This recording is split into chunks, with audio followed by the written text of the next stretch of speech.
BRS నేతలను పోలీసులు arrest చేశారు. హరీష్ రావుకు మద్దతుగా మంత్రి అడ్లూరి సవాల్ స్వీకరించిన బీఆర్ఎస్ నేతలు 125 అడుగుల అంబేద్కర్ విగ్రహం దగ్గరకు వచ్చారు. మాజీ మంత్రి కొప్పుల ఈశ్వర్, ఎమ్మెల్యే రసమై బాలకిషన్ ను పోలీసులు అరెస్టు చేశారు. దానికి సంబంధించిన విజువల్స్ కూడా మనం చూస్తూ ఉన్నాం.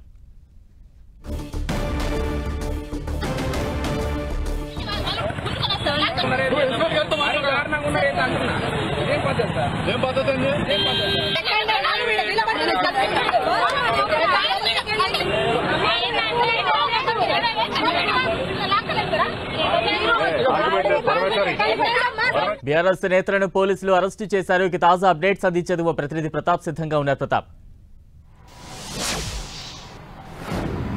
ఎస్ బలరాం, కేబినెట్ సమావేశానికి సంబంధించి బీఆర్ఎస్ కాంగ్రెస్ నేతల మధ్య సవాళ్లు ప్రతి సవాళ్ళ పర్వం అయితే కొనసాగుతుందని చెప్పుకోవచ్చు. కేబినెట్ లో మంత్రులంతా కూడా గ్రూపులుగా విడిపోయి ఒకరిపై ఒకరు విమర్శలు చేసుకొని సీఎం పైన ఆరోపణలు చేశారని చెప్పేసి కూడా మాజీ మంత్రి హరీష్ రావు కూడా దీనిపైన కామెంట్ చేయడం జరిగింది. మాజీ మంత్రి చేసిన కామెంట్స్ కి సంబంధించి మంత్రి అడ్లూరి లక్ష్మణ్ కుమార్ స్పందిస్తూ కేబినెట్ లో పర్సనల్ విషయాలు ఏవి కూడా చర్చకు రావలేదు, కేవలం ప్రభుత్వపరమైన పాలనాపరమైన అంశాలు మాత్రమే చర్చకు వచ్చాయంటూ కూడా దీనిపైన కూడా కామెంట్ చేయడం జరిగింది. అయితే దీనికి సంబంధించి మాజీ మంత్రి హరీష్ రావు చేసిన కామెంట్స్ ఏవైతే ఉన్నాయో వాటికి సంబంధించి ఎక్కడైనా దానికి సవాల్ చేయడానికి అదే ఆయనతో చర్చకు సిద్ధం, అదేవిధంగా ప్రమాణం చేయడానికి కూడా తాను సిద్ధంగా ఉన్నానంటూ కూడా అడ్లూరి లక్ష్మణ్ చెప్పడం జరిగింది. స్వయంగా ఆయన సిద్దిపేటలోని వెంకటేశ్వర స్వామి టెంపుల్ వద్ద కూడా వెళ్ళి ఇక్కడ ప్రమాణం చేయడానికి కూడా తాను సిద్ధంగా ఉన్నాను, హరీష్ రావు వస్తే కనుక అక్కడ కేబినెట్ లో ఇలాంటి పర్సనల్ విషయాలు చర్చకు జరగలేదని చెప్పేసి తాను సిద్ధంగా ఉన్నానంటూ కూడా అడ్లూరి లక్ష్మణ్ సవాల్ చేయడం జరిగింది. అయితే మంత్రి అడ్లూరి లక్ష్మణ్ చేసిన ఈ సవాల్కు సంబంధించి బీఆర్ఎస్ నేతలు కొప్పుల ఈశ్వర్, అదేవిధంగా రసమై బాలకిషన్ ఇద్దరు కూడా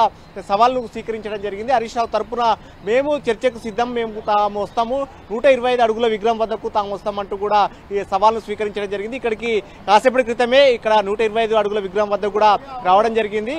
కొప్పుల ఈశ్వర్, రసమై బాలకిషన్ వచ్చిన నేపథ్యంలో పోలీసులు అంటే బీఆర్ఎస్ కార్యకర్తలు కూడా కొద్దిమంది వచ్చారు. వారిని వెంటనే పోలీసులు అదుపులోకి తీసుకున్నారు. పోలీసులు అంతా కూడా పెద్ద ఎత్తున ఇక్కడ గుమిగూడడం జరిగింది. వచ్చిన వారిని అందరూ కూడా అదుపులోకి తీసుకొని నియర్ బై స్టేషన్లకు కూడా తరలించిన పరిస్థితి అయితే ఉంది. సో మొత్తం మీద మరోవైపు అడ్లూరి లక్ష్మణ్ మాత్రం ఈ అంశానికి సంబంధించి హరీష్ రావు కానీ కేటీఆర్ కనుక ఖచ్చితంగా వస్తే కనుక తాను కూడా 125 అడుగుల విగ్రహం వద్దకు తాను కూడా చర్చకు సిద్ధం అంటూ కూడా ఆయన క్వార్టర్స్ లో, మినిస్టర్ క్వార్టర్స్ లో దళిత సామాజిక వర్గానికి ఎమ్మెల్యేలతో పాటు మిగతా కొంతమంది కాంగ్రెస్ ప్రజాప్రతినిధులందరూ కూడా అక్కడ గ్యాదర్ చేసుకోవడం జరిగింది. ముఖ్యమైన నేతలంతా కూడా అక్కడనే భేటీ కావడం జరిగింది. కాసేపటి క్రితం కూడా మీడియాతో కూడా మాట్లాడుతూ హరీష్ రావు స్పందిస్తేనే తాను ఖచ్చితంగా ఇక్కడికి రావడానికి సిద్ధం, తనపై ఓడిపోయిన వారికి, ప్రజలు చిత్కరించిన వారికి, సవాల్ చేసే వారికి నేను స్పందించను, ప్రజల చేత ఎన్నికైన వారికి సవాల్కి వస్తే కనుక తాను కూడా సవాల్ స్వీకరిస్తానంటూ కూడా అడ్లూరి లక్ష్మణ్ ప్రతి సవాల్ చేయడం జరిగింది. అయితే ఈ అంశానికి సంబంధించి కాసేపటి క్రితం ఇక్కడికి వచ్చిన వారిని అందరూ కూడా పోలీసులు మాత్రం అరెస్టు చేసి బీఆర్ఎస్ నేతలను nearby Chikkadpally, Cyberabad police స్టేషన్లకు తరలించడం జరిగింది. బలరాం, ప్రతాప్ అండి, అరెస్టుకు సంబంధించి బీఆర్ఎస్ నేతలు ఏం చెప్తూ ఉన్నారు?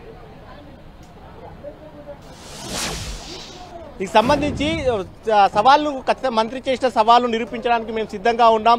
ఆ సవాళ్లు స్వీకరించినట్లయితే కనుక కేబినెట్ లో జరిగిన అంశానికి సంబంధించి మేము కూడా చర్చకు ఇక్కడ సిద్ధమంటూ కూడా బీఆర్ఎస్ నేతలు చెప్తున్నారు. మేము చేసిన కామెంట్స్ కు కట్టుబడి మేము ఉన్నామంటూ కూడా బీఆర్ఎస్ నేతలు చేస్తున్నారు. వారు కాంగ్రెస్ నేతలు ఎవరు వచ్చినా కూడా చర్చకు సిద్ధం, ప్రతి సవాల్కు మేము సిద్ధం అంటూ కూడా వారు కూడా చేయడం జరిగింది ఇక్కడికి వచ్చినప్పటికీ. కానీ పోలీసులు మాత్రం సున్నితమైన అంశంగా మారుతుంది.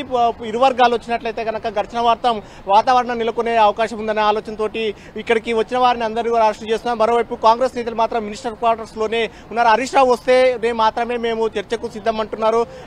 కొప్పుల ఈశ్వర్ కానీ, రసమై బాలకిషన్ వారు ఓడిపోయిన వారికి మేము సవాల్కు వాళ్ళు స్వీకరించామంటూ కూడా కాంగ్రెస్ నేతలు చెప్తున్నారు. బీఆర్ఎస్ మాత్రం వారు వస్తే మాత్రం ఖచ్చితంగా ఆ సవాల్ను నిరూపించడానికి మేము సిద్ధంగా ఉన్నామంటూ కూడా చెప్తున్నారు. పోలీసులు అరెస్ట్ చేయడానికి వారు తీవ్రంగా ఖండిస్తున్నారు. Balaram, right, thank you Pratap.